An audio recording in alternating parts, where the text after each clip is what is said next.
Agence FB Business International. Otindi Biloko Ekomi. Agence Oyo FB Business International. Ya papa fiston basende. Sokolingi yotina mbongwe. Sokolingi.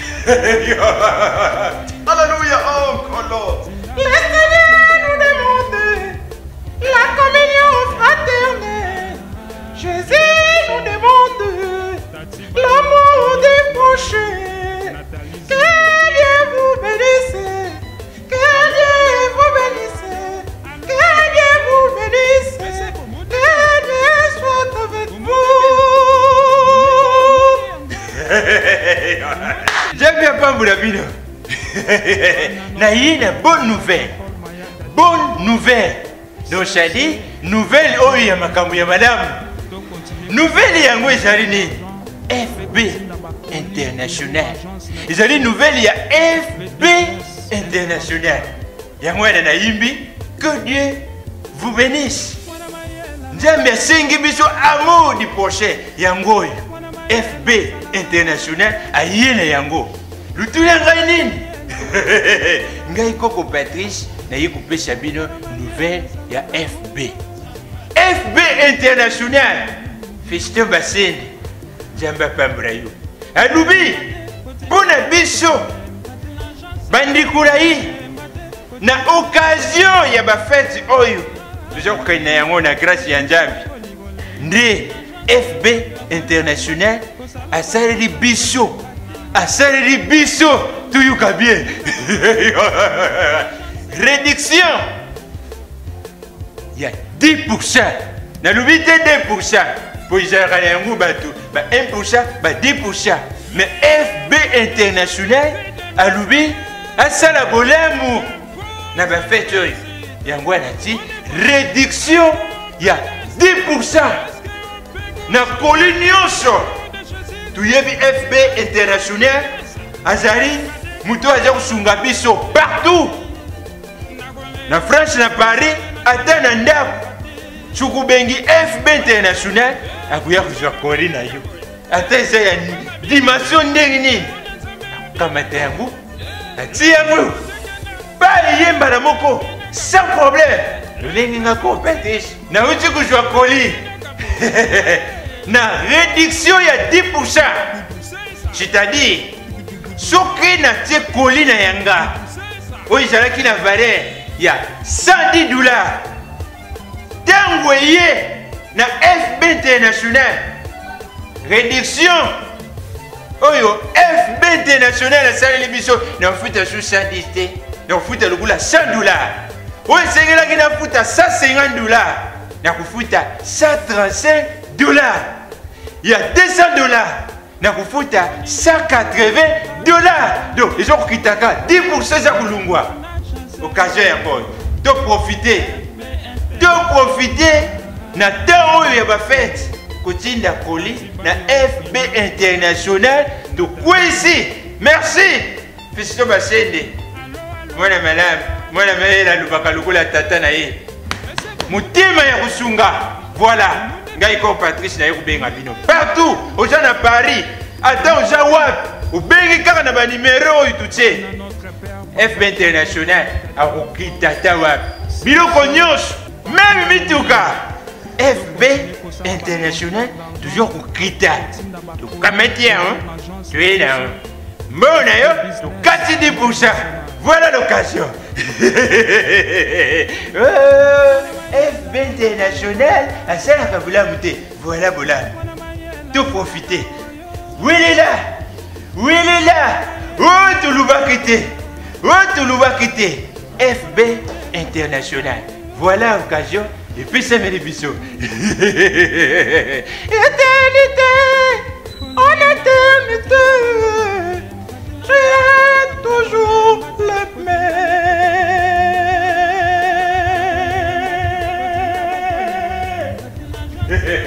Merci.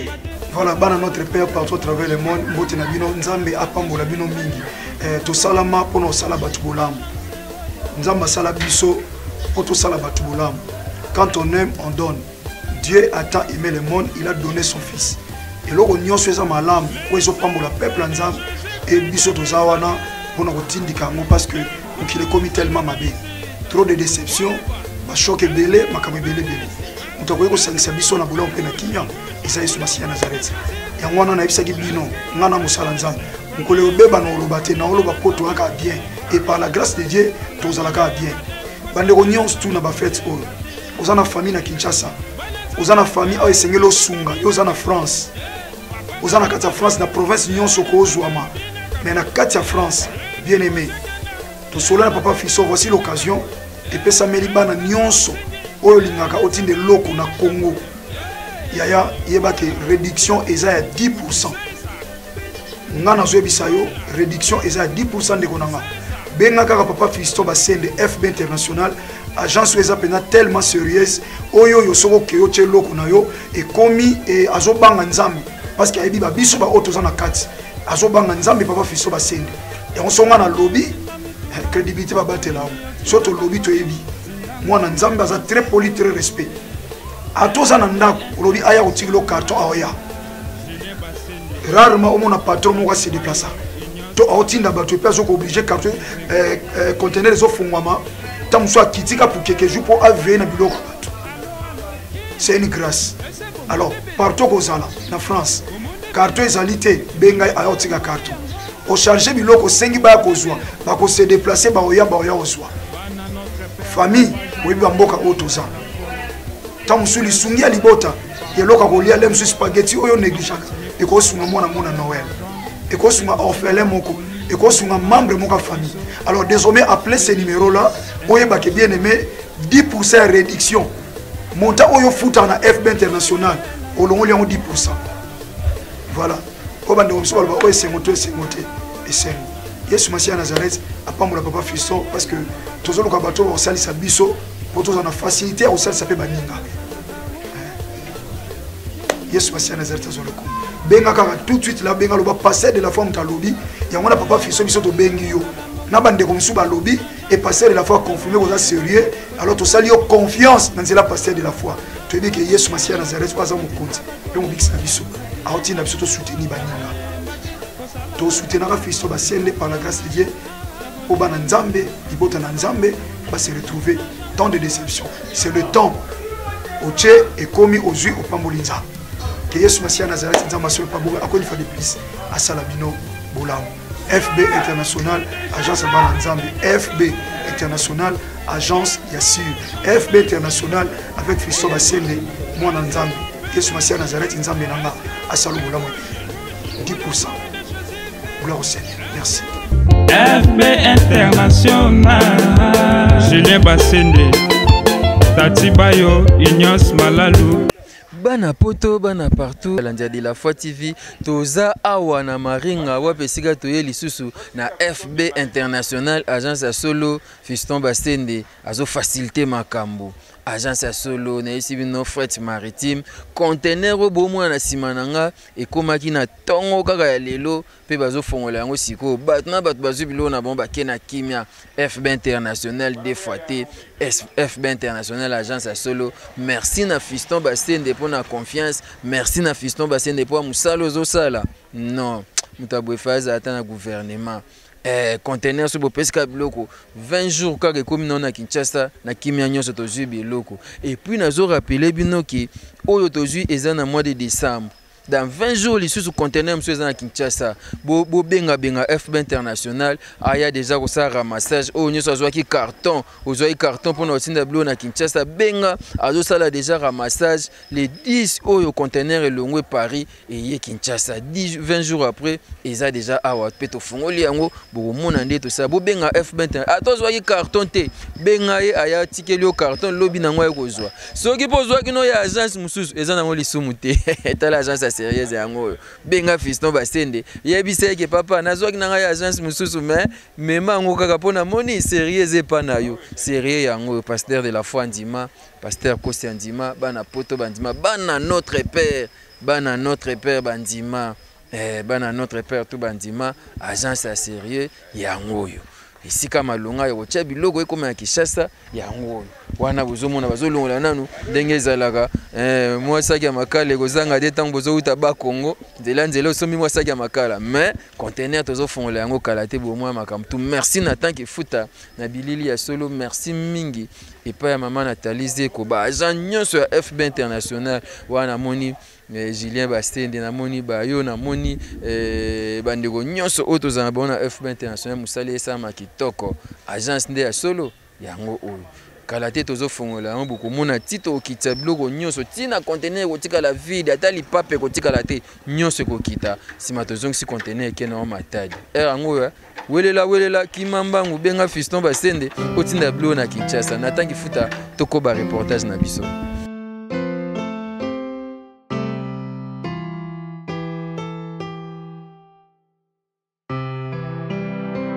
Okilanga na elilingi pe na bokokani bwa yo Yesu wete na lumba solo ya bonzambe bwa yo penepene na bato osalanga mwinda po ete nangengisa bomoi pe mitema mitungisami na pasi lokola Mungu aibatelaka musuni na kopola osalanga Mungu po ete bazwa mindinga nanga bapola te na yango lokola lisumu ekangaki bomoi bwa moto esigelaki nzambe mobimba akufa pona masumu ya bato Yesu kokanisi lobiko ya bomoi bwa ngai na talo ya bomoi bwa yo Yesu Kristo.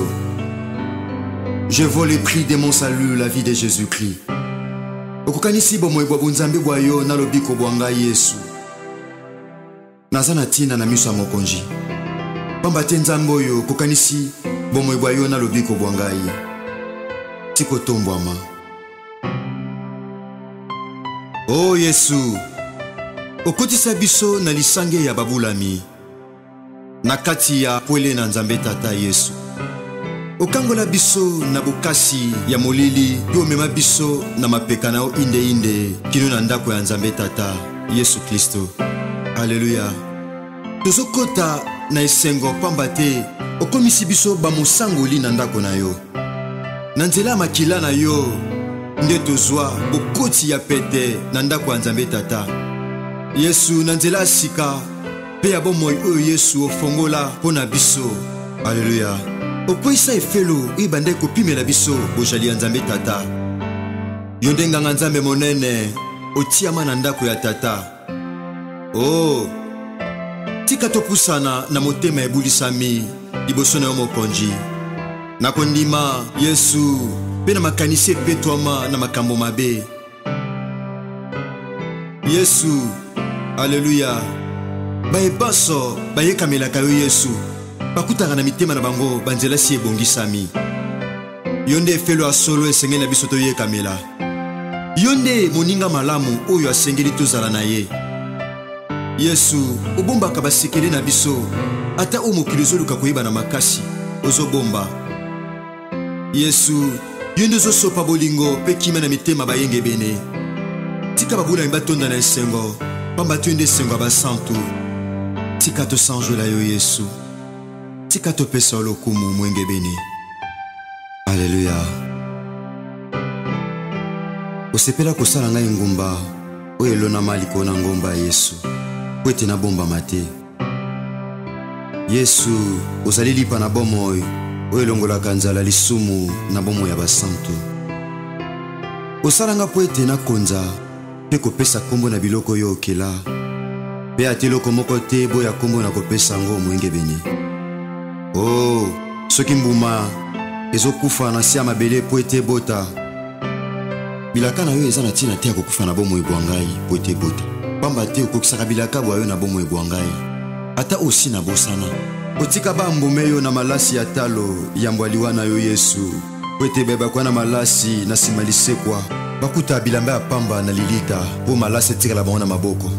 Elingi oloba ete na nsima lisekwa ozaka na posa ya malasi ya bomoi oyo ezali bongo masanjoli ya basantu. Soki Yohani alelaki na emoniseli po ete amonaki te oyo azalaki na makoki ya kofongola buku ya kojipama. O Yesu, biso tozosepela tokolela te lokola Yohani pamba te toliaki esika moko na mokonzi oyo afongolaki buku ya kojipama. Ozali nzambe akala kasi osalaka makambo ya sika. tika na peso masanjoli Yesu. Alléluia. Oza mon pepe akimia. Oye me makapongi bojindo na bomo ibwangai. Pona kolota mabongisa bonjambe boyo na tina bomo ibwangai. Oza na bomo. Epesa mela yo kombo ezali kona bakombo nyonso.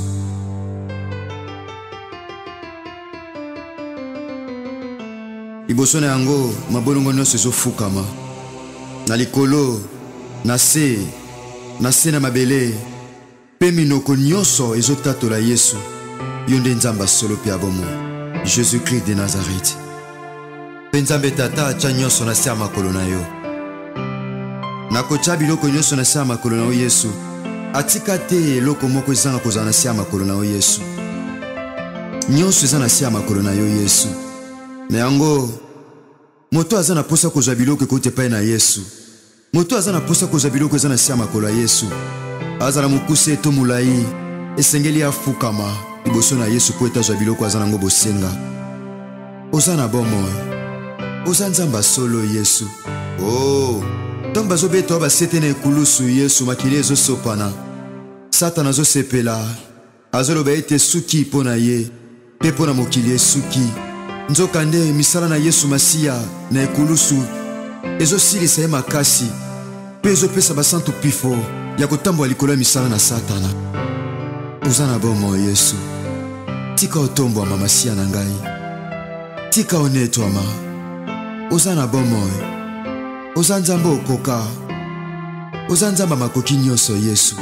Oza nyonso esengeli wete bomo ibwangai ezalisa po esengo. O matuya bato koluka koyoka tango nyonso. Tika na sanjola yo Masiya na ngai. Tika na netola yo moenge bene. Tika na sanjola yo Masiya na ngai.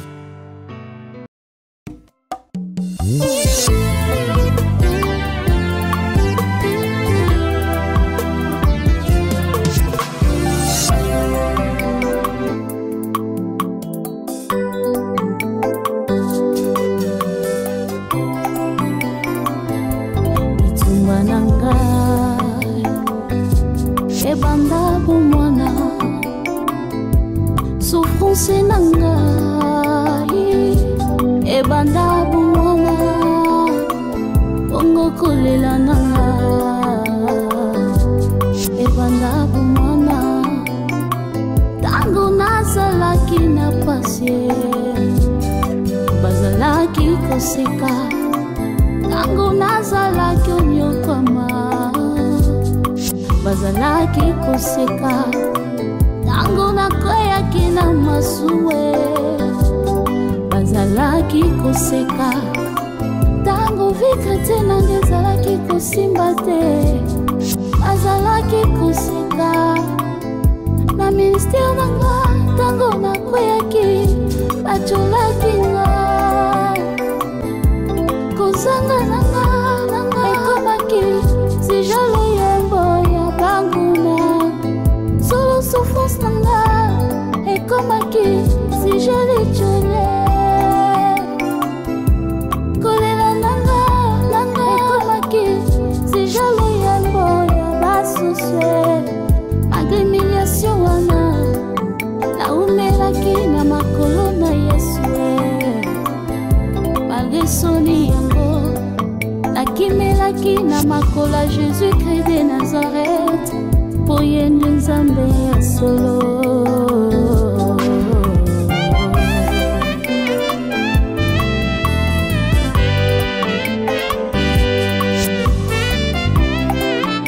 Kolo Yesu abongoli identité nanga, kolo Yesu abongoli kolela nanga, kolo Yesu azongisi esingo nanga, alongoli nga sonye lelo pe komi tule nanga ye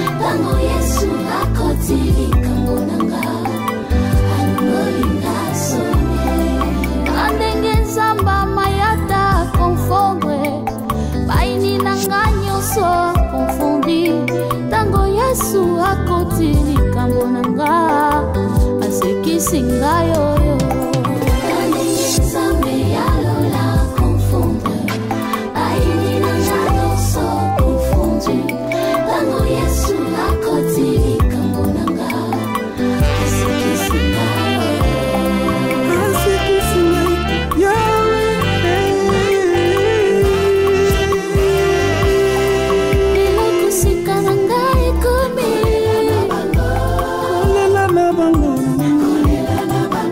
salaki oseka ngai nga nazalaki kolela elo nzambe abongoli yango ngai nakomi kosepela koseka na ngai ekomi kolela na bango feti na ngai ekomi matanga na bango alongoli nga soni alatisi ngai nkendo nakomi osepela bango bakomi kolela yawe bolamu na yo ezotanga na nzoto na ngai na nzoto na ngai na nzoto na ngai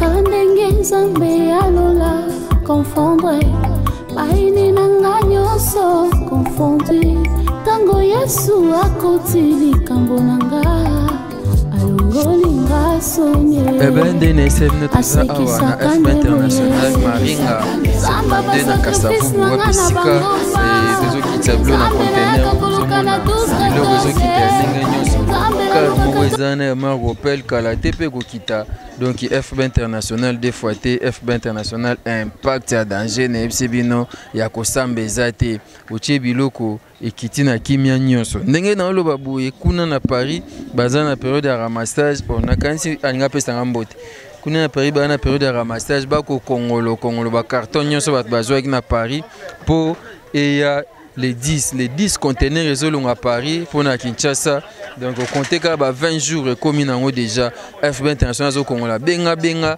ozwaki carton te benga ba yotiki lo carton lelo lobito lobi kuna ba yeko zo yango ba sali ramassage oncle ba sali ramassage et ça moi bien nengeza la kaka oncle Yambula tika yo ta tolobaki yango yote na décembre moko le soza na katikati biso soko tie orozwa et donc pasteur de la foi aba kota masolo on pas yebi que sérieux ezali donc soko tie orozwa ya décembre on to bani na début na katikati al sauter le 20 le 2 na katikati le 20 mususu to rozonga le suna wana ya ba feti wana ya ba feti donc tika Yambula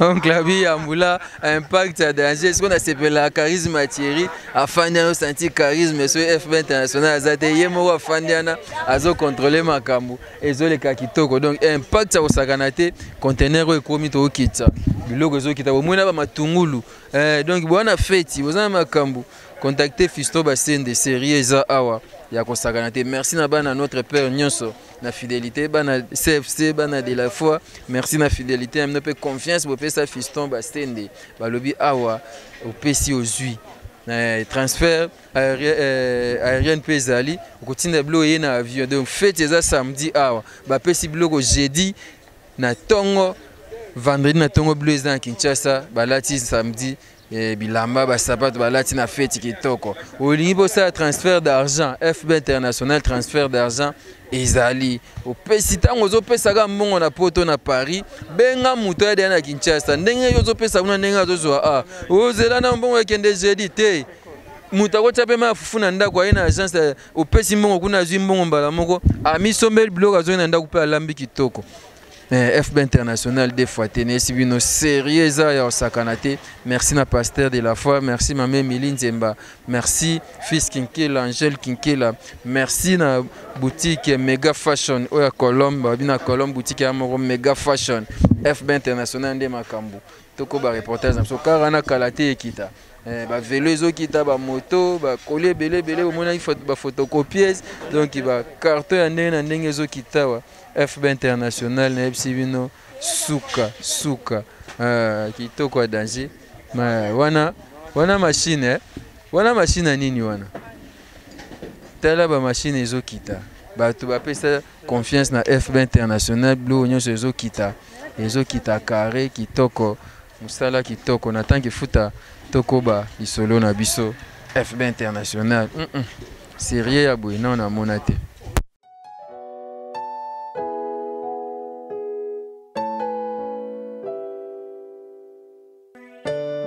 C'est encore possible, car rien n'est impossible à Dieu, et tout est possible à celui qui croit. Parfois est une clé surnaturelle qui ouvre toutes les portes fermées par la loi de la nature. C'est encore possible que nos pleurs changent en cris de joie. Alléluia. C'est encore possible de recommencer et de rentrer là où on nous a chassés. C'est encore possible de réussir là où on a échoué. Il suffit seulement de croire en Jésus-Christ de Nazareth. C'est encore possible de réaliser ce que nos parents n'ont pas pu réaliser. Ne te décourage pas. Ne relâche point, mon frère, ma soeur. Ce n'est pas encore fini. Car il y a de l'espérance pour tous ceux qui vivent. Vaut mieux un chien vivant qu'un lion mort. Le découragement affaiblit la morale, entraîne le désespoir, et le désespoir entraîne l'incrédulité. Ces trois éléments dangereux sont les pires ennemis de la foi, comme le dit le pasteur de la foi Mayata. De la poussière, il retire le pauvre, et du fumier, il relève l'indigent pour le faire asseoir avec le grand. Ne perds pas l'espoir, malgré que tu sois au bout du rouleau. Alléluia. Même si tu as perdu la première gloire, il y a encore une seconde gloire pour toi. Et la seconde gloire est plus grande que la première. C'est encore possible que tu vives la seconde gloire dans ta vie. Crois seulement. C'est encore possible que tes échecs passés deviennent une école de sagesse pour toi. Tes déceptions peuvent aussi devenir pour toi un escalier pour t'amener à un niveau montant. C'est encore possible. C'est encore possible que la lumière chasse les ténèbres de ta vie, car Christ est la véritable lumière. C'est encore possible que la guérison chasse ta maladie, que la fécondité, les enfants, chasse ta stérilité, que la solution chasse tes problèmes, que la bénédiction chasse ta malédiction. Au nom puissant de Jésus-Christ de Nazareth, crois seulement et tu verras la gloire de Dieu. Même si le médecin dit c'est fini pour toi, sont fatigués de ta maladie. Alléluia, crois seulement, tu seras guéri, même si ta maladie est incurable. Crois en Dieu. Christ était blessé, alléluia, à cause de toi à la croix du calvaire. Même si ta femme, ton mari, tes frères et sœurs, tes amis t'ont abandonné à cause de la souffrance et l'humiliation, pose seulement ta foi et tu verras la gloire de Dieu. Si les hommes meurent d'une maladie quelconque, c'est possible que tu sois guéri miraculeusement. Pose seulement ta foi et tu verras la gloire de Dieu.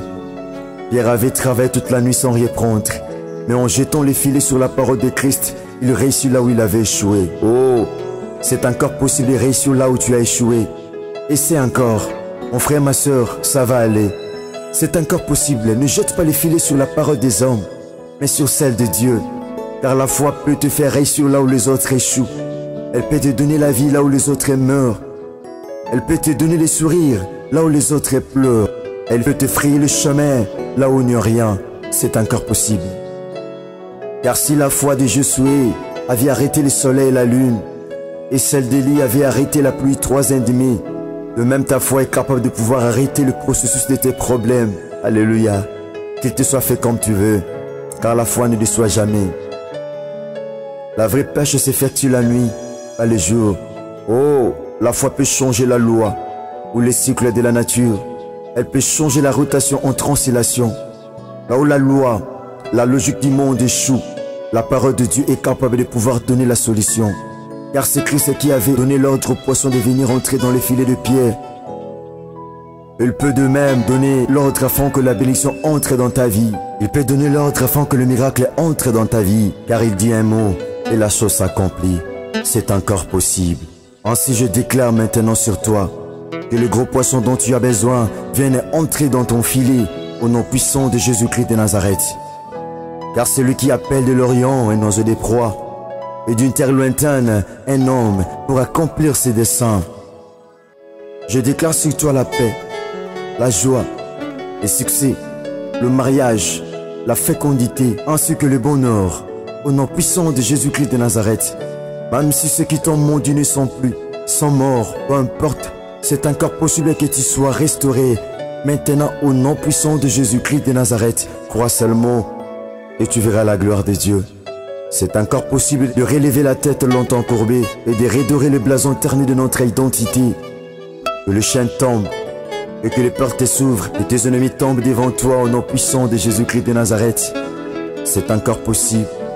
C'est encore possible de vaincre ceux qui t'ont vaincu dans le passé, de soutenir ceux qui t'ont soutenu dans le passé, de porter secours à ceux qui t'ont humilié. Alléluia. Car rien n'est impossible à Dieu, tout est possible à celui qui croit. Ce qui est passé, c'est déjà passé. Voici Christ a fait toutes choses nouvelles. Je déclare qu'il fasse de nouvelles choses dans ta vie. Alléluia. Au nom puissant de Jésus-Christ de Nazareth, qu'il rapproche ce qui est éloigné de toi et qu'il réalise tes rêves. Au nom puissant de Jésus-Christ de Nazareth, c'est encore possible. Oh, c'est encore possible de marcher sur tes ennemis et de moissonner même là où tu n'as pas semé. Alléluia. C'est encore possible de témoigner la grandeur du Dieu très haut. C'est encore possible d'aller plus loin dans tous les domaines de ta vie et d'habiter même la maison que tu n'as pas construite, de posséder même le bien de méchant et que le calcul change. Même si l'âge est avancé, tu ne vois pas le mariage, le boulot, les enfants, même si tu ne vois pas les bouts du tunnel, crois seulement, tu vas témoigner Jésus-Christ de Nazareth. C'est encore possible de porter grossesse sans avoir des trompes, d'avoir même les enfants à l'âge de ménopause. Alléluia. C'est encore possible de récupérer ce que tu as perdu dans le passé et que tes larmes cessent de couler. Alléluia. C'est encore possible que tu ne sois plus Abraham et Abraham, et tu ne sois plus Sarai mais Sarah. C'est encore possible que tu ne sois plus Jacob mais Israël, et ton nom change maintenant dans le nom puissant de Jésus-Christ de Nazareth. Oh, s'il a donné la vie aux ossements desséchés dans la vallée, qu'il donne également la vie en ce qui était mort en toi. Car en Christ nous avons les mouvements, la vie et l'être. Alléluia. Que ton Rédempteur s'élève maintenant parce qu'il est vivant pour te justifier. Alléluia. Merci Seigneur. C'est encore possible.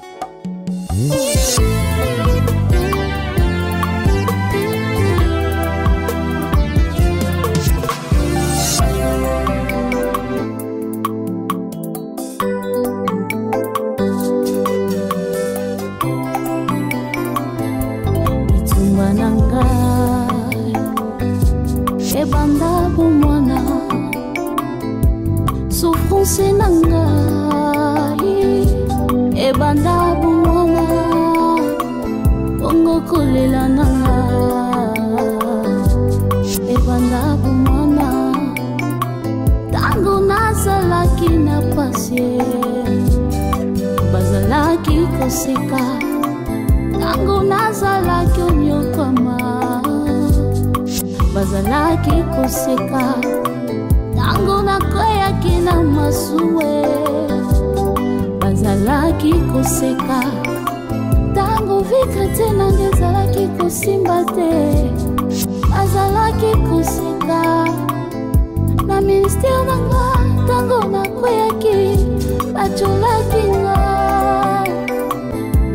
kozanga nanga ekomaki sijalo yembo ya banguna solo souffrance nanga ekomaki sijali chole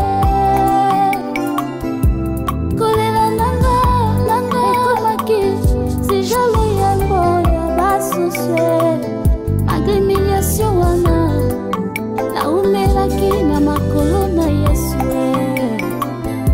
malgré soni yango nakimelaki na makolo ya Jésus-Christ de Nazareth po ye nde Nzambe ya solo.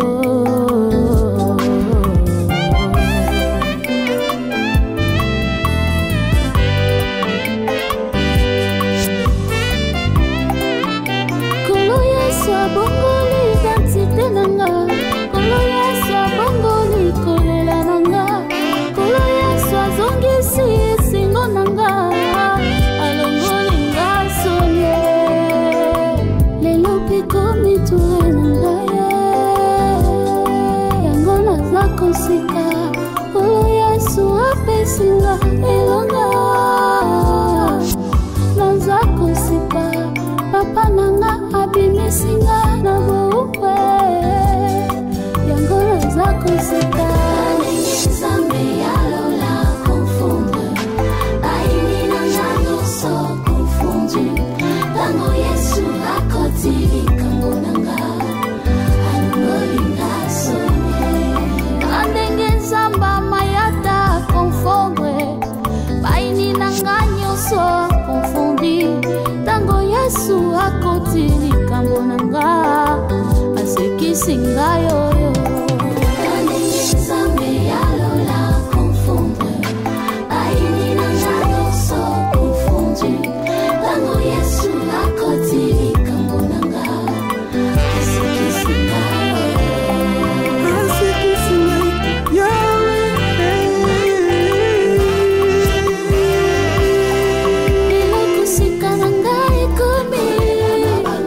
nazalaki kolela elo nzambe abongoli yango ngai nakomi kosepela koseka na ngai ekomi kolela na bango feti na ngai ekomi matanga na bango alongoli nga soni alatisi ngai nkembo nakomi osepela bango bakomi kolela yawe bolamu na yo ezotanga na nzoto na ngai na nzoto na ngai na nzoto na ngai na nzoto na ngai tala ndenge nzambe alola confondre baini na ngai nyonso confondu tango yesu akoti likambo na ngai alongoli nga sonye asekisaka nde boye zamba basakrifise na nga na bangomba zambe nayaka koluka na 12-14 zambe nalukaka tongotongo na kode lelo ngai oyo nakomi koseka ngai nakataki limiti nakoki koseka te akasi lelo ye mpe asekisi ngai naseki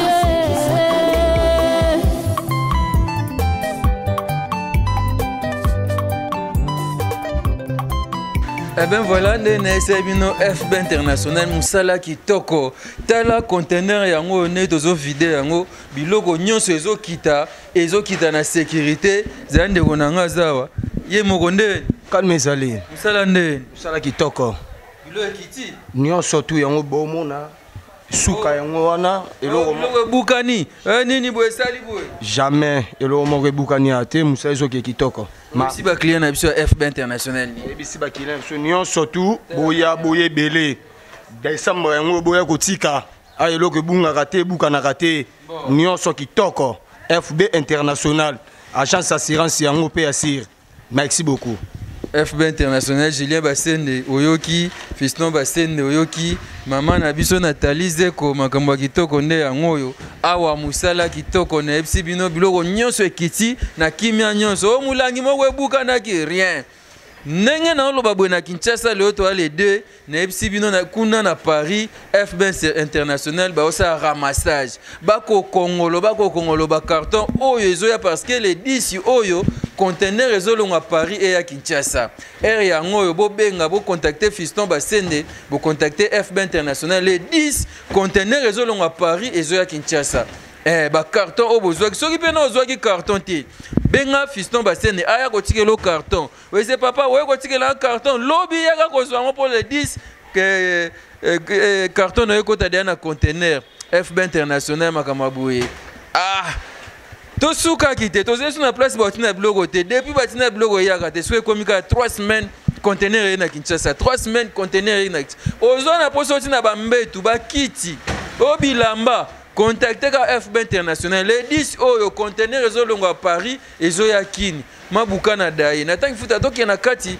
bongo na su blo nyonso to kitsaki nata yom tozo tina na kita na kwa ko sieta pamba na mama fils na kozwa charge nanga yoga balobi soki na sieta bakozwa charge na ngai assurance ezatika na kita lolendo nyonso yoka biso FB International voilà karo ba oteko kita ngwana eza déjà après Cédric a épouse à bloa pasteur de la foi tala sikoyo blo nyonso ekiti awa angaye tala ba plein ekiti awa batna batu ba blo na bango na tranquillité ya on est la boni so Fiston azo mona bozo ko kipe biso lelo bo kipe biso Mazande calme okiti ba blo tout posé kitoko très à l'aise c'est bien FB International très à l'aise blo nyonso bo mona e uti ko kita ekiti kaka maman Nathalie Zeko fils Kinkela Junior Boyika agence à solo yango ngotindela papa Rabi Koli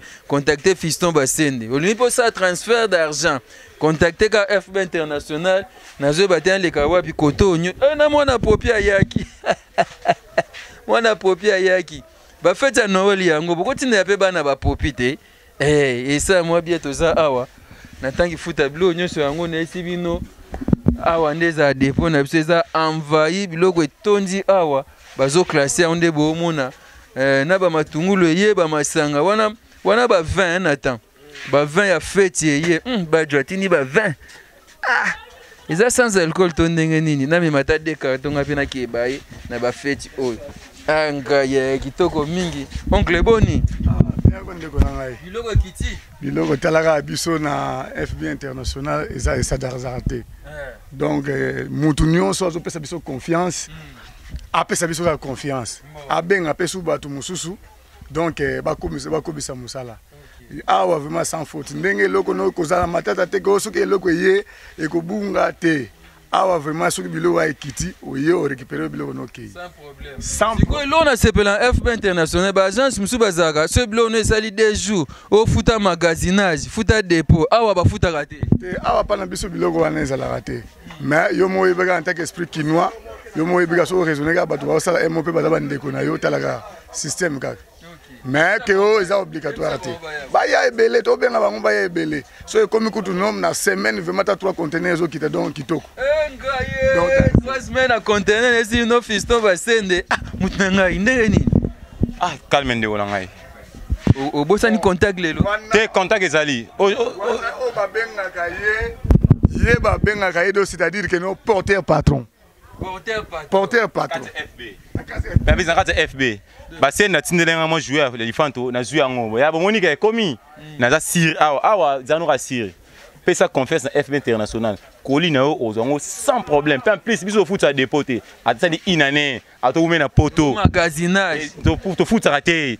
Doza normal. Ndengo tigere kone okanga koli na yo ozongo à l'aise. Ozongo na l'aise. FB international. Fisson basende. Umela na Nzambe. Apesa olusu ya mingi susu. Umela fiston basende. Umela na yo. Na ebisi yo umela na yo. Makambo bien za awa toyaki bomoni ndenge nini. Voilà, oh là là. Voilà. Je pense que bomoni ndenge nini musale leki awa. Julien Basende batutu baosanga sina bimasuli banda donc awa des fois te ki saluke kwa ya kusakana ve anga ba ye musale zawa ya kusakana te to bimisuli banda donc oh nyonso bomoni awa bulo esalami na ndenge osakana te tinda biloko na FB international bakozwa yango awa musala kitoko. Merci Nathan Kifuta, merci Gauthier Kele, merci mingi na Fiston Basende Malembe babi so qui na Colombe boutique yaka moko Mega Fashion des fois te Christian Soumani na bossa note Christian Soumani babi fi Christian Soumani atina blo na décembre mais code nano yete. Merci Nathan Kifuta, merci balandinyo ya ba client nyonso ya FB international ba Fiston Basende pesi non merci pour la confiance pe fidélité na bino année au mobimba bozaki na ye et bo contacter FB international numéro eza affiché wana numéro eza affiché bo bengi pour na bozo ba carton pe botikela ye et transfert d'argent kana FB international ba koli oyaka na avion otiki mardi mercredi à Kinshasa, au tiki mercredi, jeudi à Kinshasa, au tiki jeudi, vendredi à Kinshasa, keba, au côté capé vendredi, bilamba fête à samedi, bah là tu as un peu na mariage samedi à Kinshasa, FB international sérieux à Kosakanate. Merci bana notre père, merci association de la foi en Christ, merci na balandi nyoso au bolinga kabiso, na bosanité le pasteur Jean-Paul Mayata l'homme de la foi, merci et panayo, merci na papa Anderson Bogos Matufongele, papa Bogos Colina weza na eko zula yo zano calme okomona ngo papa Anderson donc naza pour na bino to contacter Fiston Basende ngana bino to kutani susu awa dans 2-3 semaines dans 2 semaines pour na conteneur wezo ya awa to zana bino ndeka to misana FB international batika yo FB international sérieux les gars. Agence FB Business International Otindi Biloko Ekomi Agence Oyo FB Business International ya papa Fiston Basende Sokolingi yotina mbongwe Sokolingi Alléluia, oh Lord. Le Seigneur nous demande la communion fraternelle. Jésus nous demande l'amour des prochains. Que Dieu vous bénisse. Que Dieu vous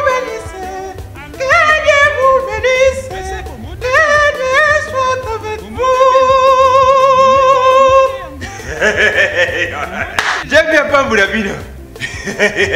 Na une bonne nouvelle. Bonne nouvelle. Donc ça dit nouvelle oyo ya makambo ya madame. Nouvelle yango ezali ni FB International. Ezali nouvelle ya FB International. Yango na yimbi que Dieu vous bénisse. Nzambe asengi biso amour du prochain yango FB International ayena yango. Lutula ngai nini? Ngai Koko Patrice na yekupesa bino nouvelle ya FB. FB International. Fiston Basende. Nzambe apambula yo. Alubi pona biso bandikula yi na occasion ya ba fête oyo. Tuzo kokana yango na grâce ya Nzambe.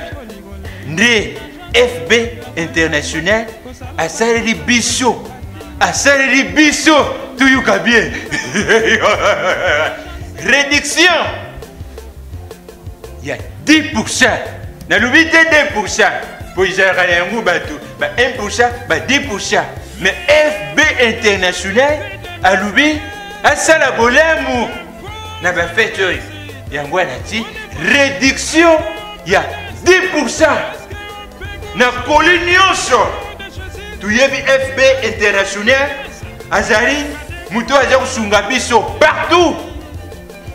Na France na Paris ata na ndako. Chukubengi FB International akuya kuzwa koli na yo. Ata eza ya dimension ndenge nini. Kamata yango ati yango bali yemba na moko sans problème. Lolengi nga compétition. Na uti kuzwa koli. Na réduction ya 10%. C'est-à-dire soki na tie koli na yanga oyo ezalaki na valeur ya $110. Tango ye na FB International réduction oyo FB International asaleli biso na futa sur 110 te na futa lokula $100. Oyo esengelaki na futa $150 na kufuta $135. Il y a $200. Na kufuta $180. Donc, ils ont kitaka 10% za kulungwa. Occasion ya boy. De profiter. De profiter na temps oyo ya ba fête. Kotinda koli na FB International. Donc, ici. Merci. Fiston Basende. Mwana madame, mwana mela lubaka lukula tata na ye. Mutima ya kusunga.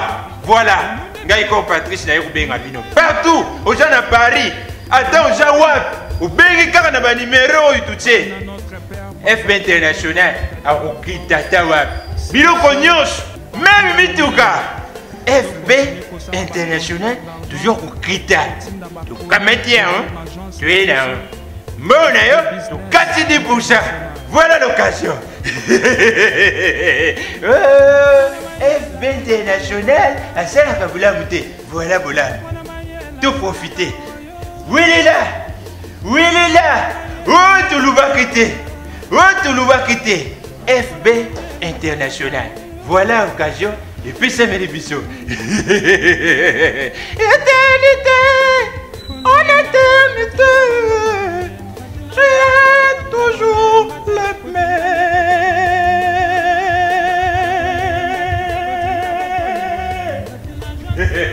Merci. Voilà, bana notre Père partout à travers le monde, mbote na bino nzambe apambola bino mingi. To salama pono sala batu bolamu. Nzamba sala biso poto sala batu bolamu. Quand on aime, on donne. Dieu a tant aimé le monde, il a donné son fils.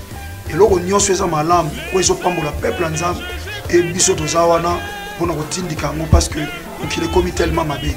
Trop de déception, ba choc belé, makambe belé belé. Mutakoye ko sangisa biso na bola mpe na kinya. Eza Yesu Masiya Nazareth. Yango wana na yebisaki bino ngana mosala nzambe. Mokole obeba na olobate na oloba poto aka bien et par la grâce de Dieu tozalaka bien. Bande ko nyonso tu na ba fête oyo. Ozana famille na Kinshasa. Ozana famille oyo esengelo sunga, yo ozana France. Ozana kati ya France na province nyonso ko ozwama. Mais na kati ya France, bien aimé. To sola na papa Fiso, voici l'occasion et pesa melibana nyonso oyo lingaka otinde loko na Congo. Yaya yeba que réduction eza ya 10%.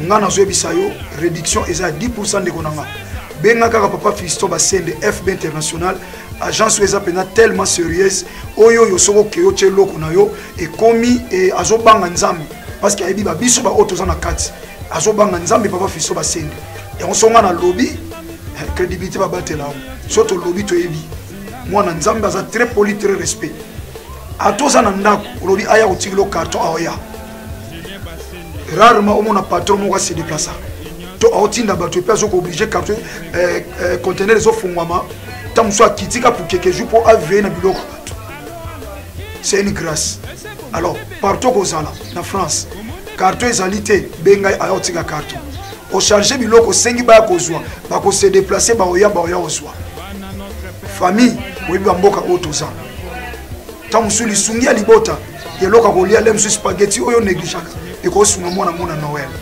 ekosunga orphelin moko ekosunga membre moko famille alors désormais appelez ce numéro là oyeba ke bien aimé 10% réduction monta oyo futa na FB International olongoli yango 10% voilà obande omso balba oyo sengoto et sen Yesu Masia Nazareth apambola papa Fiston parce que tozoluka bato osalisa biso po tozana facilité à osalisa pe baninga